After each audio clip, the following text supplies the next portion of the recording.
मत्स्य अवतार भगवान विष्णु के प्रथम अवतार है।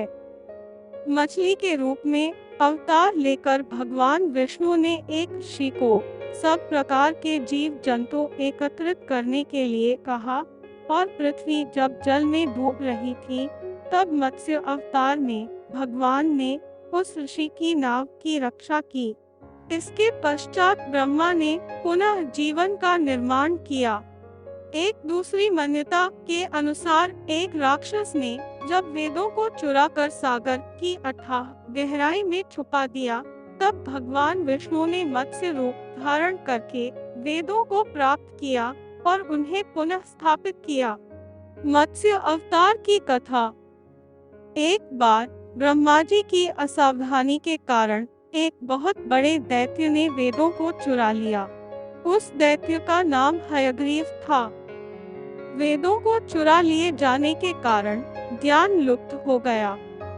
चारों ओर अज्ञानता का अंधकार फैल गया और पाप तथा अधर्म का बोलबाला हो गया। तब भगवान विष्णु ने धर्म की रक्षा के लिए मत्स्य रूप धारण करके हयग्रीव का वध किया और वेदों की रक्षा की।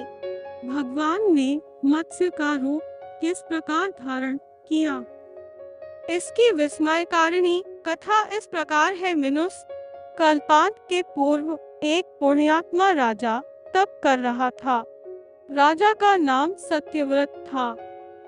सत्यव्रत पुण्यात्मा तो था ही, बड़े उदार हृदय का भी था। प्रभात का समय था।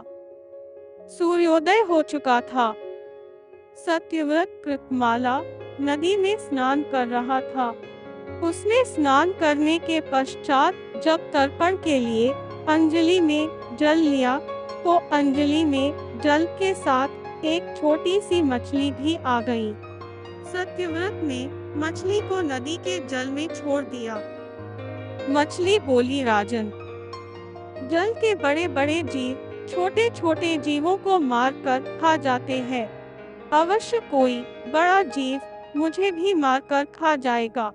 कृपा करके मेरे प्राणों की रक्षा कीजिए। सत्यव्रत के हृदय में दया उत्पन्न हो उठी। उसने मछली को जल से भरे हुए अपने कमंडलों में डाल लिया।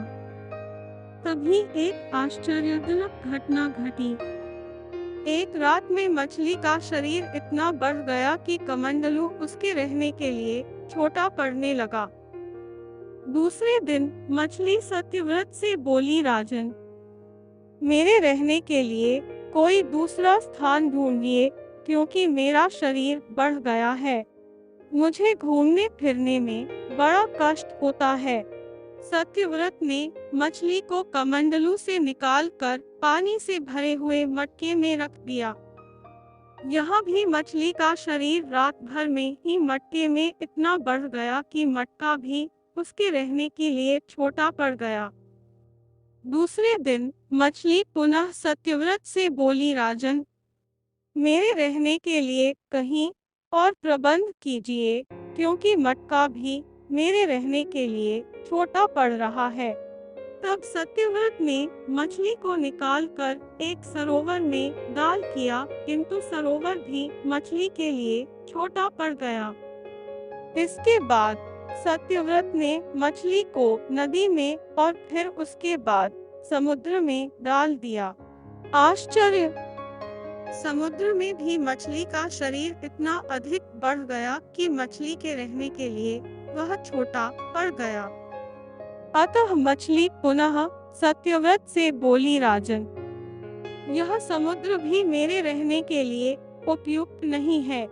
मेरे रहने की व्यवस्था कहीं और कीजिए। अब सत्यव्रत विस्मित हो उठा। उसने आज तक ऐसी मछली कभी नहीं देखी थी।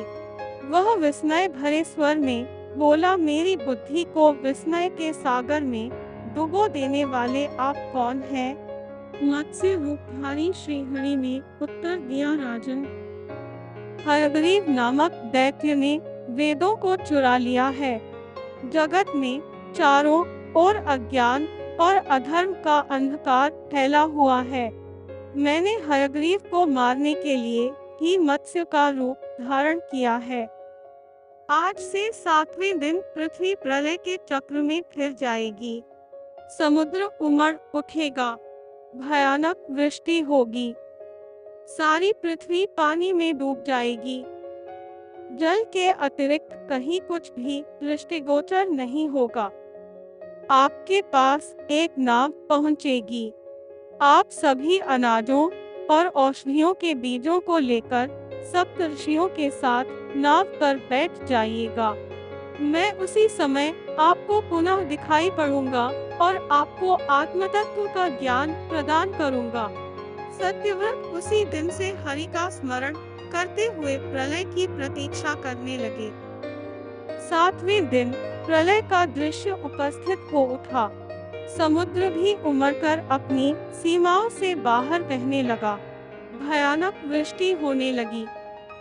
थोड़ी ही देर में सारी पृथ्वी पर जल ही जल हो गया। संपूर्ण पृथ्वी जल में समा गई। उसी समय एक नाव दिखाई पड़ी। सत्यव्रत सप्तऋषियों के साथ उस नाव पर बैठ गए। उन्होंने नाव के ऊपर संपूर्ण अनाजों और औषधियों के बीज भी भर लिए। नाव प्रलय के सागर में तैरने लगी। प्रलय के उस सागर में उस नाव के अतिरिक्त कहीं भी कुछ भी नहीं दिखाई दे रहा था। सहसा मत्स्य रूपी भगवान प्रलय के सागर में दिखाई पड़े। सत्यव्रत और सप्तऋषि गण मत्स्य रूपी भगवान की प्रार्थना करने लगे। भगवान से आत्मज्ञान पाकर सत्यव्रत का जीवन धन्य हो उठा। वे जीते जी ही जीवन मुक्त हो गए। प्रलय का प्रकोप शांत होने पर मत्स्य रूपी भगवान ने हयग्रीव को मारकर उससे वेद छीन लिए। भगवान ने ब्रह्मा जी को पुनः वेद दे दिए। इस प्रकार भगवान ने मत्स्य रूप धारण करके वेदों का उद्धार तो किया ही, साथ ही संसार के प्राणियों का भी अमित कल्याण किया। तो आप लोग बताइए कि इस कहानी में क्या सीखने को मिला।